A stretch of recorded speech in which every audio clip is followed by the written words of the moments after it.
Pourquoi la prière est-elle si importante? On va l'apprendre aujourd'hui à l'émission La Parole vivante.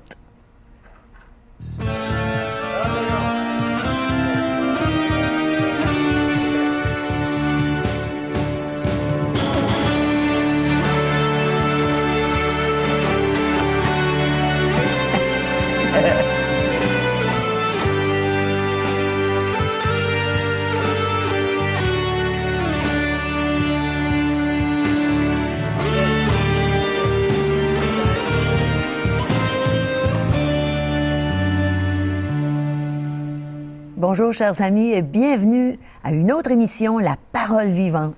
Aujourd'hui, le pasteur Régent Joly va nous entretenir sur le sujet de la prière. On va savoir ce que c'est la vraie intercession. Et je vais avoir encore le plaisir de chanter pour vous.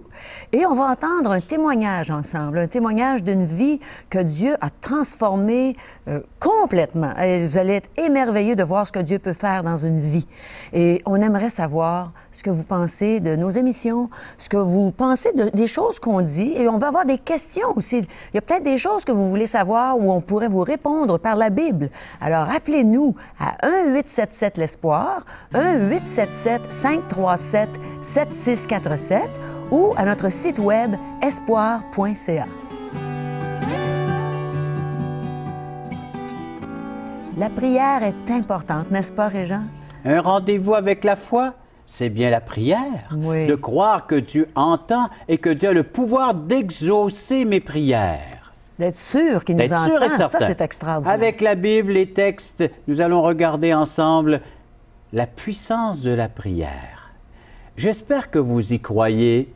J'espère que vous croyez que lorsque vous parlez ou lorsque vous priez, il y a quelqu'un qui entend votre demande et il y a quelqu'un qui peut l'exaucer. On va regarder ça ensemble.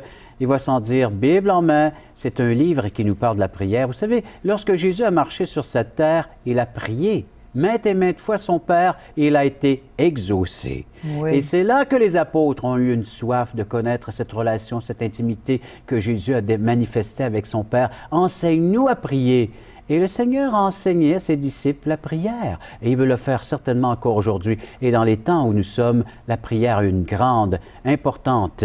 Hein, elle est très importante parce que la prière, c'est comme respirer de l'oxygène spirituel qui vient du ciel. Oui. Et quelle joie, hein, Régent, de prier, de parler à Dieu et de savoir qu'il nous entend et qu'il désire nous exaucer. Et on va en savoir plus long dans quelques instants.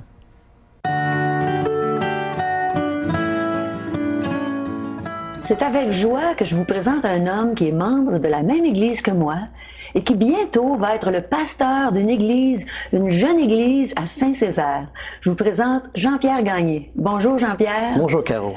On s'est vu ce matin, on se revoit encore aujourd'hui et je suis très heureuse de pouvoir entendre ton témoignage. Raconte-nous ce que Dieu a fait pour toi. Oui, ça me fait plaisir Caro de te raconter mon histoire. Te dire au départ dans ma vie, lorsque j'étais jeune, c'était très difficile. Alors, j'ai eu une enfance assez difficile parce qu'il y avait beaucoup de violence, parce que mon père nous a abandonnés lorsque j'étais jeune. Et j'ai été en foyer d'accueil pour un temps. Et par la suite, ma mère est venue nous chercher et on est revenu ici à Granby.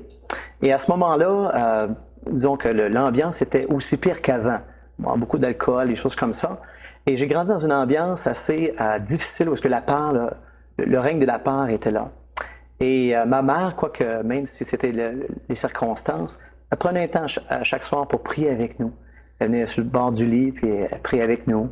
Et ma mère avait une certaine crainte de Dieu. Mais vers l'âge de 8 ans, ma mère est arrivée à un événement spécial. J'ai vu une transformation extraordinaire dans sa vie. Et elle a donné sa vie à Jésus-Christ. Et à ce moment-là, ça ne disait pas grand-chose encore. Et on a commencé à aller à l'église avec elle. Alors, on allait le dimanche matin, les mercredis soirs. Et on a grandi dans ce contexte-là. Mais, en même temps que maman s'est convertie, l'épée est rentrée aussi dans la famille. Qu'est-ce que tu entends par l'épée? Alors, à cette époque-là, mon beau-père était littéralement contre l'Évangile. Alors, toute cette violence-là qui était déjà là a continué à amplifier. Jusqu'à un jour où est-ce que dans mon cœur, j'étais tiraillé. Parce que dans mon cœur d'enfant, j'aimais Jésus, j'aimais aller à l'église. Mais de l'autre côté, à la maison, c'était toujours la chicane et la violence à cause de l'Évangile. Et à un moment donné, je me suis dit, c'est assez. Alors, je suis plus capable. Alors, j'étais à ce point-là. Et ce que je souhaitais, dans le fond, c'est que ça l'arrête. Et à un moment donné, dans une bataille finale, mon beau-père a quitté la maison. Et on était, en fait, à ce moment-là, un peu comme libre. On s'est retrouvés seuls avec notre mère. Mais en même temps, Dieu est sorti avec. Alors, on est arrêté d'aller à l'église. Et dans cette période-là, je crois que j'avais encore dans mon cœur un certain amour pour Dieu. Dans mon cœur, j'étais torturé à cause du poids de mon péché. Alors, j'ai essayé par toutes sortes de façons dans ma jeunesse, à travers justement encore l'alcool et à travers toutes sortes de choses, d'essayer de trouver un sens à ma vie. Et j'avais ce poids-là, cette lourdeur-là sur mes épaules durant toute ma jeunesse. Et jusqu'au jour où Dieu était venu, il est venu à mon secours. Il y a une personne qui t'a parlé ou Oui, exactement. Vers l'âge de 18 ans, mon frère Stéphane allait au cégep et a rencontré un chrétien et lui a présenté l'évangile de Jésus-Christ. Et mon frère Stéphane est venu à l'évangile. Et en revenant à la maison, il nous a en fait partagé l'évangile et j'ai pu parler aussi aux chrétiens qui avaient communiqué l'évangile. Et c'est pas long que j'ai choisi d'aller à l'église et de commencer une étude biblique sur Jésus-Christ. Et c'est en lisant le passage dans les Écritures d'Éphésiens 2, 8 et 9 qui dit « Car c'est par la grâce que vous êtes sauvés, par le moyen de la foi, et cela ne vient pas de vous, c'est un don de Dieu. Et ce n'est point par les œuvres afin que personne ne se glorifie. » Et j'ai littéralement sauté sur l'Évangile. J'étais à bout dans ma vie et je savais que c'est ce que j'avais besoin. J'avais besoin de Dieu pour combler ma vie. Alors ce 24 mars-là de l'an 1987, j'ai donné ma vie à Jésus-Christ, a transformé ma vie. Tout le poids de cette culpabilité-là que j'avais, c'est parti, c'est disparu, parce que je savais que Christ avait porté le poids de mon péché à la croix. Et ça a été pour moi une nouvelle vie, et j'ai pu continuer à grandir dans la connaissance de mon Dieu à travers les Écritures, à travers l'Église. Et aujourd'hui, je suis à son service à temps plein, et je loue le Seigneur pour cela, pour ce qu'il fait dans ma vie. Et tu es un bon serviteur de Dieu. Merci beaucoup, Jean-Pierre. Ça fait plaisir, Bon témoignage. Merci.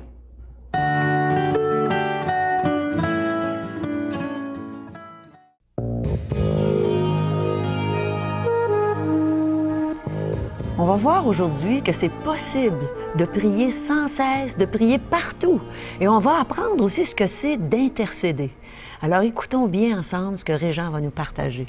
Régent, et je tiens à préciser que la prière, cela fait du bien pour celui qui l'exerce. Comme tout autre exercice physique, mais un exercice spirituel, c'est de pouvoir prier sans cesse, comme la parole de Dieu nous encourage à le faire. Puis ça ne veut pas dire ça, connaître des prières par cœur, hein, Régent? C'est juste réciter par cœur. C'est pas ça, là, hein, prier. Non. Vous savez, lorsque j'étais jeune, et toi aussi, Caro, on nous a fait apprendre réciter plusieurs prières. Et puis, on récitait du bout des lèvres. Et sans penser. Sans trop penser. Mais la prière que le Seigneur désire, c'est celle qui vient du cœur. C'est celle que l'Esprit va surgir en nous, un besoin quelconque, bien précis, une intercession bien précise. L'Esprit de Dieu à l'œuvre dans ma vie pour les autres, pour la vie des autres. Oui, mes besoins certainement, mais surtout d'intercéder pour ceux qui m'entourent. L'apôtre Paul, dans sa lettre, c'est ce qu'on va voir aujourd'hui, la lettre adressée aux Colossiens, c'est la fin de sa lettre. Alors il la termine et on s'aperçoit qu'il n'était pas seul dans le ministère, mais c'était toute une équipe de missionnaires qui déambulaient dans les rues, ville après ville, village après village, pour aller apporter la bonne nouvelle. Et lorsqu'il y avait des conversions, c'était pour les enseigner l'enseignement du Seigneur Jésus-Christ afin qu'ils en deviennent des disciples. Et nous allons voir qu'il y avait une personne très précieuse dans l'entourage de l'apôtre Paul. C'est une personne qui avait ce désir d'intercéder, un cœur d'intercesseur pour les autres. C'est ce que nous lisons dans Colossiens chapitre 4. Alors, Bible en main, où on prend des notes, Colossiens chapitre 4, les versets 12 et 13. Alors, c'est une liste d'ouvriers. Alors, il y en a plusieurs qui sont mentionnés, et entre autres, à partir du verset 12 et 13.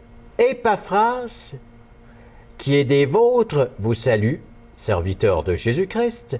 Il ne cesse de combattre pour vous dans ses prières, afin que vous teniez bon comme des hommes faits, pleinement disposés à faire toute la volonté de Dieu. Car je lui rends le témoignage qu'il est une grande sollicitude pour vous, pour ceux de Laodicée et pour ceux d'Hiérapolis. C'était un ministère pour Épaphras, hein, Il de prier. s'est consacré, il s'est engagé dans un ministère d'intercession auprès des chrétiens de Colosse et de divers autres endroits, de diverses autres villes, de d'autres régions.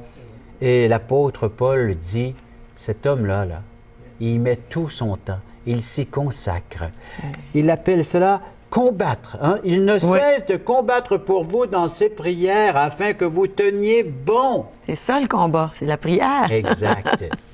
Vous connaissez l'histoire, du moins je vais vous la raconter à nouveau, mais lorsqu'on fait de la plongée sous-marine, vous savez que l'eau, c'est pas notre élément, nous on est terrestre. Et lorsqu'on plonge dans l'eau et va dans les profondeurs, il faut être relié avec le haut, soit par un bout de tuyau, ou du moins il faut respirer, il faut continuer à respirer. Et c'est la même chose, le chrétien, ici-bas sur cette terre, n'est pas dans son élément. Son élément maintenant, il est céleste, il est du ciel. Et la prière devient notre boyau, notre tuyau qui nous relie au ciel. Et ça me permet de respirer le céleste, de respirer ce qui est spirituel, de respirer ce qui est de Dieu dans un monde qui, on voit et on constate, qui rejette les choses et les principes de Dieu. Alors j'ai besoin d'être branché, tout comme le scaphandrier qui va explorer les fonds de la mer a besoin de l'aide. Et puis il y a ces gens qui, autrefois, maintenant ça doit être électrique, tout ça, mais avant ils pompaient. Hein? Il fallait fallait pas cesser de pomper parce que celui qui était dans les profondeurs de la mer, ça fonctionne automatiquement. Hein? Mais maintenant, oui. Mais il faut se comparer à ces êtres-là qui pompaient l'oxygène pour que celui qui avait descendu dans les fonds de la mer puisse respirer et ne pas mourir étouffé ou asphyxié ou manquant d'air. Quel et c'est bel la exemple. même chose pour nous. Donc, nous, on a maintenant cette possibilité d'être branchés avec le céleste. Le ciel nous est ouvert et c'est à nous maintenant d'être comme Épaphras, faire partie des as. Épaphras était un as. Pourquoi? Parce que l'équipe de l'apôtre Paul était composée de plusieurs as. Alors, le premier as fut Ananias. Alors, et puis, Ananias était le premier as, il a conduit l'apôtre au Seigneur. Ensuite, Ananias est retourné dans l'ombre et c'est Barnabas, le deuxième as, qui a pris la relève, un compagnon d'œuvre et de service. L'apôtre Paul a fait équipe avec lui pour aller évangéliser plus loin. C'était la première équipe missionnaire, nous dit les Saintes Écritures, le livre des Actes. Et ensuite, il y a eu d'autres as dans son équipe. Il y a eu Stéphanas, Aquilas et maintenant Épaphras, autant d'as qui ont accompagné l'apôtre dans son combat pour l'avancement de l'Évangile. De vrais as. Des as. Alors, fais-tu partie de cette équipe d'as, toi aussi? Les as de la prière. Les as de la prière. Il y a des chrétiens certainement qui écoutent notre série. Il y a plusieurs qui m'en parlent. Régent, on t'écoute, on vous écoute à la télévision. Es-tu un Épaphras? Es-tu une personne qui est prête à combattre pour le salut des âmes? Puis on sait justement qu'il y a des gens qui prient pour nous. Il y en a qui prient pour nous, puis on tient à les remercier, ces fidèles téléspectateurs, mais aussi intercesseurs pour le ministère de la télévision et de la radio. Et on sait qu'aujourd'hui, l'Espoir a plusieurs volets comme ça pour présenter l'Évangile dans les camps, dans les déjeuners. Et puis... alors, donc, on a besoin de cette équipe d'intercesseurs également pour notre ministère et pour notre vie chrétienne. Et tous les chrétiens, c'est un besoin. Paul le reconnaissait quand Épaphras, il y avait un combat, c'était une lutte, c'était pas facile d'intercéder. Il y avait un fardeau qui portait lui-même pour les autres, un fardeau pour le salut des âmes, un fardeau pour que le peuple de Dieu... Et ici, c'était pour que les chrétiens, nous dit le texte, alors, il ne cesse de combattre pour vous dans ses prières, toujours le verset 12, afin que vous teniez bon, comme des hommes faits, pleinement disposés à faire toute la volonté de Dieu. La vie chrétienne, c'est un combat. Ce n'est pas facile de pouvoir discerner ce que le Seigneur attend de nous et de réaliser ces choses. Heureusement, l'Esprit est là, le Seigneur Jésus-Christ est là avec nous, il nous guide, nous dirige, mais heureusement aussi que ces Épaphras qui sont là et qui intercèdent les uns pour les autres afin de pouvoir également demander à ce que Dieu nous donne le discernement nécessaire pour l'accomplissement de sa volonté, de son œuvre concernant ma vie, la vie de l'Église, là où Dieu m'a placé, également dans mon entourage. et le ciel est ouvert, peu importe où tu es. Vous savez, Épaphras pouvait prier en route. Nous, on peut le faire en auto. Hein? Lorsqu'il y a des temps d'arrêt, des fois, on est dans la circulation, on ne sait pas trop quoi faire. Vous pouvez prier. Le ciel est ouvert. C'est un sanctuaire ambulant. Hein? Alors, on roule. La présence de Dieu est toujours là, peu importe où vous êtes et dans quel voyage vous êtes en train de faire, de réaliser. Vous pouvez prier Dieu en tout temps. Peu importe où vous êtes, dans le lieu également. Alors, en auto, il va sans dire, ne fermez pas les yeux. Petit conseil d'amis. Hein? On peut prier les yeux ouverts. Alors, donc, sur l'autoroute, ça va bien. Sur l'autoroute, les yeux ouverts encore. Oui. Ça, oui. Toujours, mais ça va bien, c'est vrai. On a ce qu'on appelle le cruise control, mais on n'a pas le pilote automatique. Non. Et on a besoin de la prière pour que notre pilote puisse nous conduire à bon terme et à bon port. Exactement. Il faut lui demander même sa protection. Faut lui demander. Et dans Acte 12, j'aimerais qu'on regarde un fait bien précis. Acte chapitre 12. Vous savez, les actes, c'est la puissance de Dieu à l'œuvre, c'est l'Esprit Saint, c'est les actes des apôtres, c'est les actes de l'Esprit de Dieu. Et dans Acte 12, il y a une histoire bien précise et on voit tout ce que la prière peut dégager comme puissance. On est dans un contexte que c'est pas facile, parce que le Seigneur Jésus-Christ permet la persécution à son Église. On peut lire ça, naturellement, juste les premiers versets. Alors, Acte 12, c'est ça, oui, je me suis aventuré beaucoup plus loin, je reviens à Acte 12. Alors, verset 1, « Vers le même temps, le roi Hérode se mit à maltraiter quelques membres de l'Église, et il fit mourir par l'épée Jacques, frère de Jean. Voyant que cela était agréable aux Juifs, il fit encore arrêter Pierre. Oh là. C'était pendant les jours des pains sans levain, alors une fête juive, et après l'avoir saisi et jeté en prison, il le mit sous la garde de 4 escouades, de 4 soldats chacun, avec l'intention de le faire comparaître devant le peuple après la Pâque. Alors, on laisse passer la fête juive, la fête de la Pâque, mais après, c'était pour qu'il puisse comparaître devant les tribunaux et d'être jugé à mort, comme les autres précédemment, qui ont dû subir également cette atrocité. Alors donc, Pierre est là et sa vie est vraiment en danger.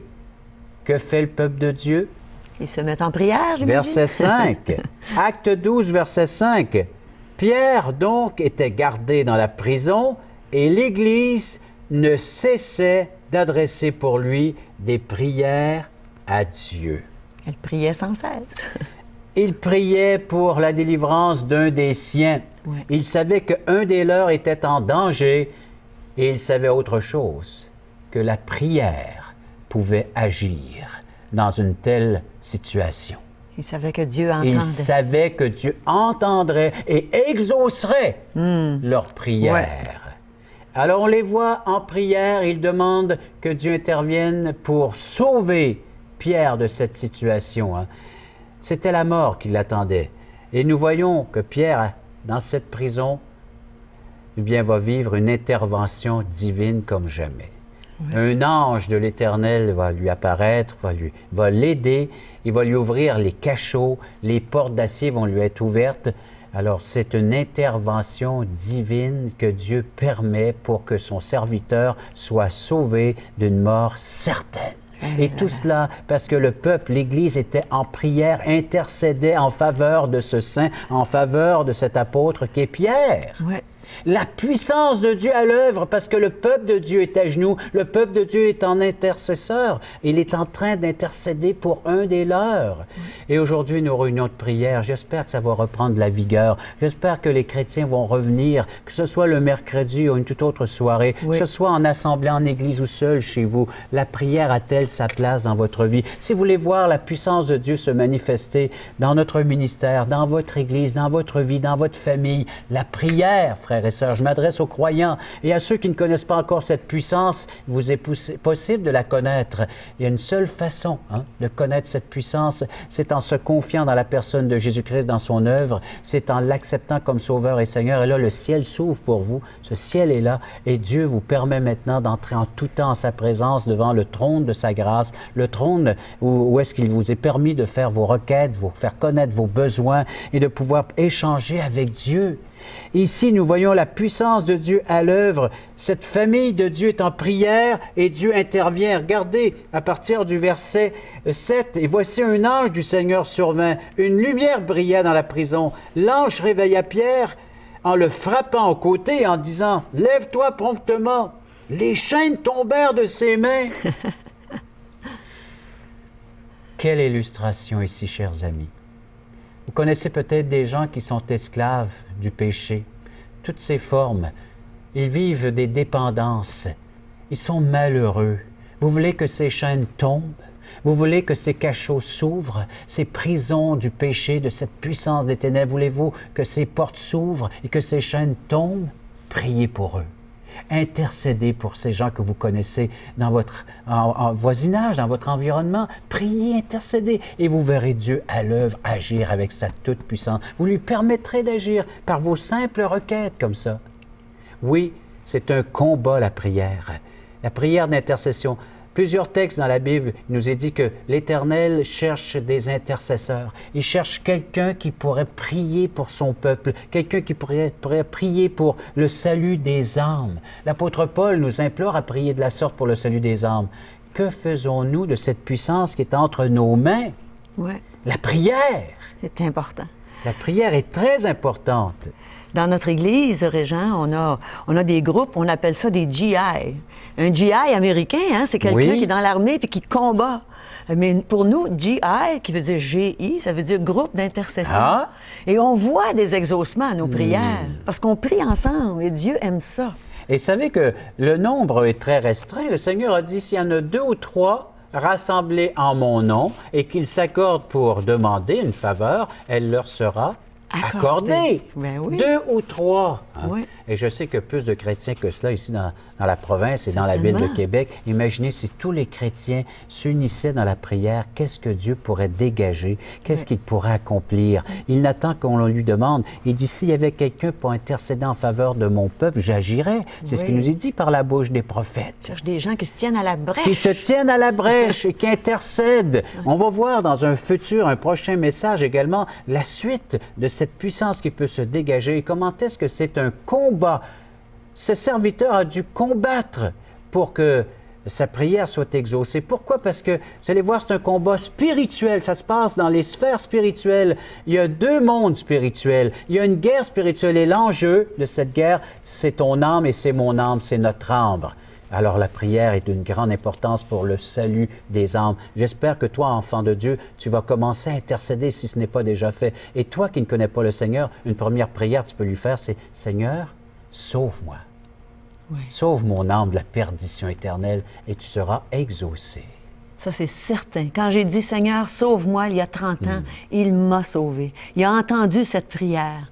Et j'aimerais maintenant le louer en retour pour son amour, pour ce grand amour qu'il m'a donné quand j'ai dit « Seigneur, sauve-moi ».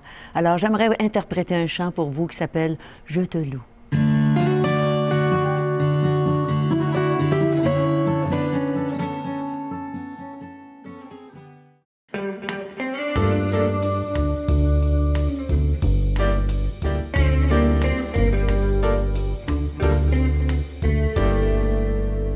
Je te loue pour ta bonté, je te loue pour ton amour, je te loue pour ta miséricorde envers moi. Seigneur, je te loue,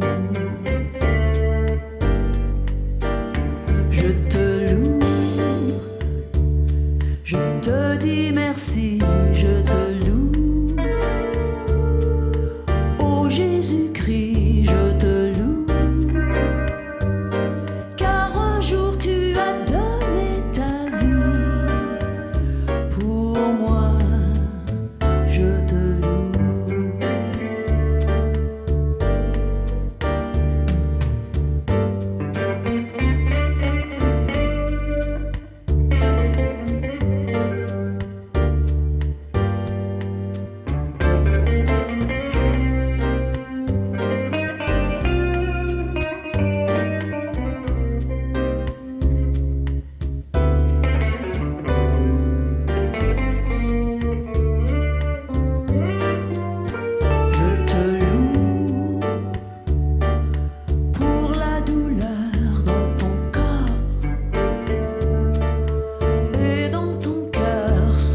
Parole Vivante vous invite à participer à l'un des nombreux merveilleux déjeuners de l'espoir. Ces déjeuners ont lieu dans plusieurs restaurants réputés de la région et vous sont offerts gratuitement. Venez entendre le témoignage d'une vie transformée par la puissance de Dieu. Pour connaître les détails concernant l'endroit, la date et l'heure pour votre région, composez le 1-877-537-7647 ou notre site web www.espoir.ca. Alors, vous venez de recevoir une belle invitation à un déjeuner de l'espoir. N'hésitez pas, allez-y, vous ne le regretterez pas, c'est certain. Et aujourd'hui, encore, Régent, tu as quelque chose à nous offrir pour chacun de nos téléspectateurs? Et je t'écoutais parler de ces merveilleux déjeuners de l'espoir avec les témoignages de vie transformée. Oui. Certainement des réponses à la prière de plusieurs personnes. Oui. Des gens qui ont prié pour que ces gens se convertissent, puis aujourd'hui ils le sont. Oui. Ils peuvent donner maintenant avec puissance leur témoignage de conversion. Oui. La prière, hein? Elle a son importance Grande efficacité. pour nos enfants, nos parents, les amis, notre milieu, où est-ce que nous sommes dans notre milieu de travail, ou peu importe, la prière. Et pour on vous prie pour aider, vous. oui, exact, et on prie pour eux certainement, mais pour les aider, nos téléspectateurs, l'évangile de Jean, où Jésus appelle son Père 122 fois, il appelle Dieu son Père. Alors certainement une grande prière à découvrir. Oui. Aujourd'hui, l'espoir, c'est Jésus seul. On vous l'offre tout à fait gratuitement. Également, Charles Stanley en contact, une revue que vous pouvez lire et méditer des textes bibliques et trouver des solutions à vos problèmes, ou du moins des réponses existentielles, questions fondamentales de J. Blanchard, offertes tout à fait gratuitement. Et toutes ces choses, comme Régent dit, c'est gratuit. Tout ce que vous avez à faire, c'est nous appeler à 1-877-l'Espoir, 1-877-537-7647 ou visiter notre site web espoir.ca. Alors, c'est déjà fini pour aujourd'hui et on a hâte de vous revoir. À bientôt.